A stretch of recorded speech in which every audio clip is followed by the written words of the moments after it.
Hello guys, ఈ ఫోటోలో కనిపించేదే doomsday fish. భూకంపాలు, సునామీలకి ముందుగా కనిపించే అద్భుతమైన చేప అంటారు. ఇది నిజమా? ఈ వీడియోలో తెలుసుకుందాం. దీని అసలు పేరు ఆర్ ఫిష్. ఇది 36 అడుగుల పొడవు పెరగగలదు. అండ్ ఇది సాధారణంగా 600 నుండి 300 అడుగుల లోతులో జీవిస్తుంది.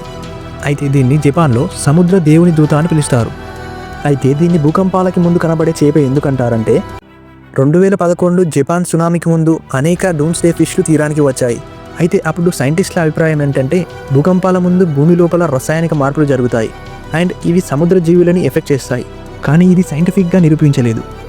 అయితే రీసెంట్గా మెక్సికోలో సముద్ర తీరానికి వచ్చిన ఒక డూమ్స్డే ఫిష్ని రోబర్ట్ హయాస్ అనే ఒక వ్యక్తి వీడియో తీసి సోషల్ మీడియాలో షేర్ చేశాడు. అయితే సైంటిస్టులు దీనిపైన ఏం చెప్పారంటే ఈ చేపలు ఎలనీనో, లానీనా అనే వాతావరణ మార్పుల కారణంగా తప్పిపోయి తీరానికి వస్తాయి.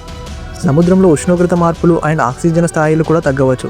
దీనివల్ల కూడా తప్పిపోయి తీరానికి రావచ్చు అని చెప్పారు. మీరు ఈ ఫిష్ గురించి ఏమనుకుంటున్నారు? ఇది విపత్తులకి సంకేతమా లేదా సహజంగా జరిగే ఘటన? కామెంట్ చేయండి. అండ్ వీడియో ఇంట్రెస్టింగ్ అనిపిస్తే లైక్ చేయండి.